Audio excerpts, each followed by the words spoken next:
Drama serial पति ब्रह्मचारी के next episodes में आप लोग देखेंगे कि ईशा की जब शादी होती है आकाश के साथ, तो वो काफ़ी परेशान होती है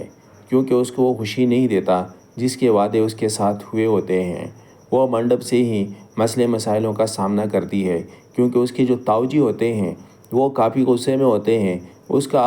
जो बदला होता है पूरा नहीं होता सूरज से, इसलिए वो ईशा को जलील करता है हर वक्त। ईशा आकाश के पास जाती है और आकाश से कहती है 1 साल हो गया हमारी शादी को, अब मैं मज़ीद तुम्हारे साथ नहीं रह सकती क्योंकि तुम मुझे वो खुशी नहीं दे पा रहे, मैं जिस खुशी की हकदार थी। अगले ही सीन में आप लोगों को ये भी दिखाया जाएगा कि सूरज काफ़ी मेहनत करता है और 1 साल के बाद का जो सीन होता है उसमें सूरज एक IAS ऑफिसर बनकर आता है। और जैसे ही वो उस इलाके में आता है जहाँ पर ईशा रह रही होती है तो उसके ताऊजी उसे देखकर चीख उठते हैं। वो भी काफ़ी गुस्से में अपने घर आते हैं और ईशा से कहते हैं कि सूरज को तुमने यहाँ पर बुलाया है, जिस पर उसे कहते हैं कि मुझे कुछ नहीं पता। और गुलाब सिंह भी फौत हो जाते हैं, जिस पे आकाश उसे कहते हैं कि अब तो गुलाब सिंह भी फौत हो चुके हैं और तुम्हारी एक बेटी भी है, मैं तुझे छोड़ के किसके पास भेजूँगा। जिस पे ईशा उसे कहती है कि सूरज मुझे लेने के लिए आ जाएगा, बस तुम मुझे छोड़ दो, मैं तुम्हारे साथ मज़ीद वक्त नहीं गुजार सकती।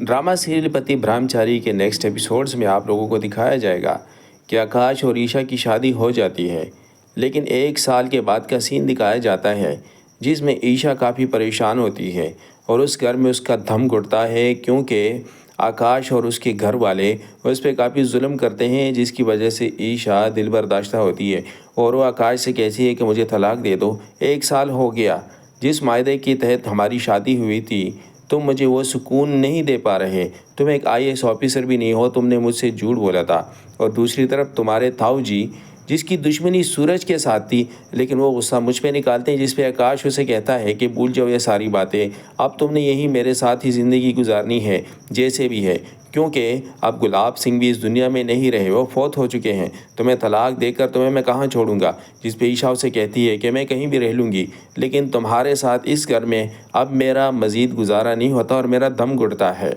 अगले ही सीन में आप लोगों को ये दिखाया जाएगा कि सूरज IAS ऑफिसर बन के लौट कर उसी गाँव में आ जाता है जहाँ पर ईशा रह रही होती है। और जब अचानक उन दोनों का सामना होता है तो वो एक दूसरे को देखकर रोने लग जाते हैं।